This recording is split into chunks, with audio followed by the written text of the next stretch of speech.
Y a-t-il d'autres questions, Monsieur Pichard? Oui, monsieur le maire, mes chers collègues, je vais revenir sur un sujet qui a été survolé, le sujet des caméras.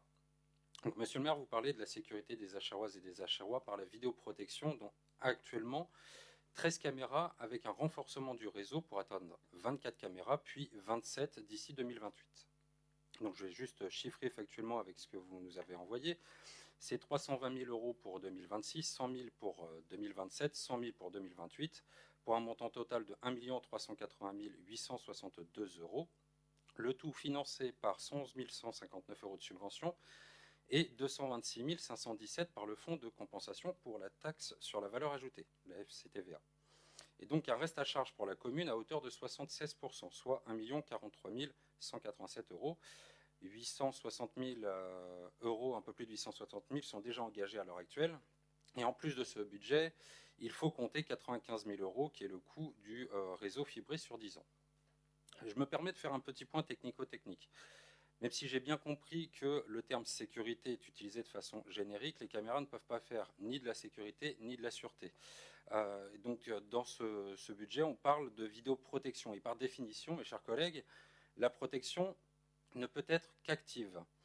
Donc là, on le sait, il n'y a personne qui visionne les caméras 24 heures sur 24 et 7 jours sur 7 sur la commune. Donc à la rigueur, on pourrait appeler ça de la vidéoconstatation, car il est nécessaire de faire une demande de réquisition judiciaire pour l'enregistrement des vidéos qui puissent être potentiellement utiles. Ma demande est donc simple et basique. Comptez-vous, oui ou non, comme il est demandé depuis longtemps, faire un audit indépendant complet de l'existant pour justifier le doublement du nombre de caméras? Parce qu'on a besoin de savoir si c'est un investissement potentiellement utile ou juste de façade. Il est nécessaire d'avoir les chiffres exacts sur le coût de chacune des caméras, une à une, c'est-à-dire le coût de la pose, le coût de l'entretien esthétique, quand il faut nettoyer les toiles d'araignée par exemple, le coût de l'entretien technique, le coût du stockage des datas de la vidéo, ainsi que la société ou l'organisme qui est en charge de ce stockage, la durée de vie des caméras et donc leur coût de renouvellement. Donc ça, c'était sur le budget. Mais on a besoin aussi de savoir le nombre de réquisitions judiciaires qui ont été effectuées depuis qu'elles sont mises en place. Combien de ces réquisitions ont pu aider les enquêteurs et enquêtrices et combien ont réellement aidé à résoudre une affaire. Et poussons un petit peu plus loin le bouchon Maurice. Analysons si ces réquisitions ont été faites sur des bandes vidéo qui ont été enregistrées le jour ou bien la nuit, parce que ça change tout sur la perception.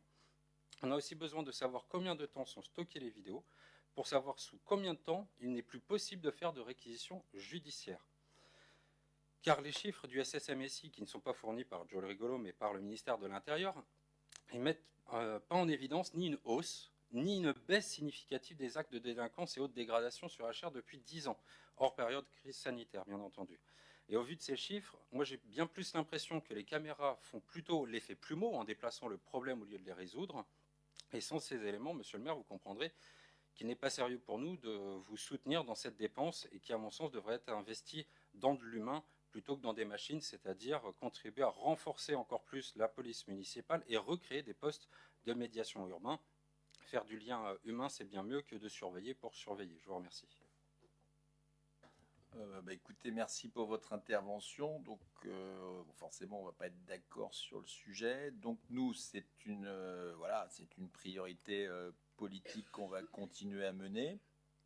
Les éléments financiers que vous demandez, ça, on peut les mettre à disposition. J'ai pas de problématique particulière. C'est un choix politique qu'on fait d'investir sur la sécurité. Alors, on a 14 caméras actuellement, plus 10, donc ça fera 24.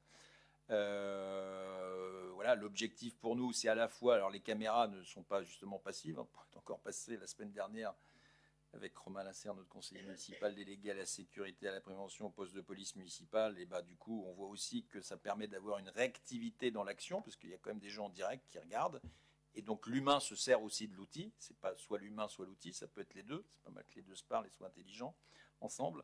Et donc on voit aussi que dans ces cadres-là, bah, l'outil aide aussi l'humain à mieux intervenir et aussi à intervenir de manière aussi sécurisée, parce qu'il voit ce qui s'est passé, il arrive sur une scène, si je puis dire, ou sur un lieu en ayant connaissance, du coup ça le protège aussi. Voilà, on a fait aussi le choix de l'armement, police municipale. Aujourd'hui, 80% des polices municipales sont armées, sinon vous n'avez pas de policiers municipaux qui viennent.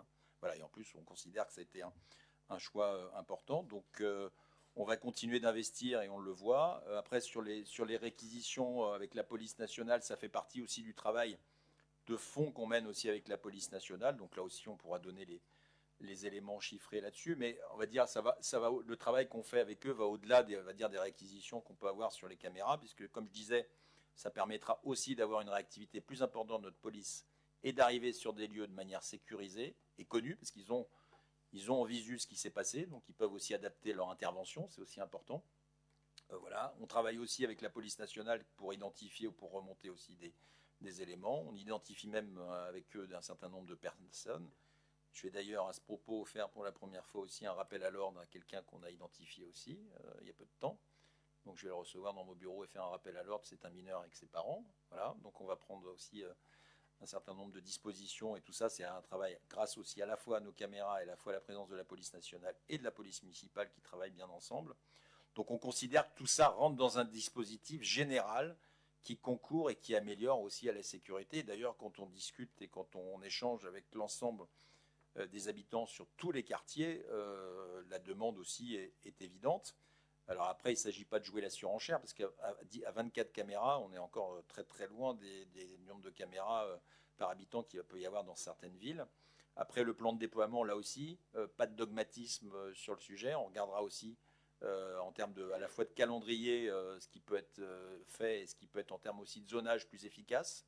Là, l'idée aussi avec nos caméras, l'idée nouvelle, c'est comme je l'ai dit, principalement, on va zoner pour 70% des caméras qu'on va installer, donc 7 sur 10, en gros, on complète les entrées et sorties de ville. Donc c'est aussi intéressant pour nous pour intervenir, pour identifier aussi les véhicules sur les entrées et sorties de ville. Après, on a identifié aussi nous-mêmes en lien avec la police nationale et aussi en lien avec les habitants qui nous remontent quand même des éléments, des zones dans lesquelles on peut mettre et renforcer notre présence en termes de caméras, mais qui, je le dis, facilite aussi l'intervention humaine derrière. Donc voilà, donc là on va continuer à investir en effet en 2026, voire même après, et on verra après en fonction de tout ça si on continue d'investir. Mais en tout cas voilà, les chiffres, j'ai pas de sujet, en plus c'est dans le budget chaque année. On a exécuté, on a les dépenses de fonctionnement et d'investissement sur le poste de police municipale. Voilà, mais voilà, je pense qu'en effet on va pas être d'accord. Et en tout cas, on va continuer nous d'investir sur les aspects de sécurité, ça nous semble important. Voilà. Et c'était pas forcément Et la question. l'extension en horaire aussi du soir, parce que c'est un vrai sujet aussi de présence qu'on a de plus en plus sur le sujet. Et là aussi, qui peut être facilité avec l'aide aussi des caméras qui vont être en soutien de nos équipes sur le terrain. Voilà, c'est un tout. Pour nous, on considère que c'est un dispositif global qui se complète et qui est complémentaire, comme je dis. Mais c'est pas tant la question. Là, vous faites un audit personnel ou Mais je ne municipal. ferai pas d'audit non plus. Mais voilà, c'était la question. Pourquoi ne pas faire d'audit je ne vais pas mettre je vais pas auditer pour faire quoi. Enfin, je veux dire. Pour être sûr de savoir si ça a un effet positif. C'est en gros des milliers de communes qui investissent partout en France avec un certain nombre de résultats. Nous, on le voit, c'est sollicité sur le terrain par nos policiers, par les habitants. Donc l'audit, Entre le voir et le savoir, il y a deux choses différentes. Je vous rassure, ça fait des années qu'on voit et qu'on sait. Donc il n'y aura pas d'audit. Voilà. Très bien.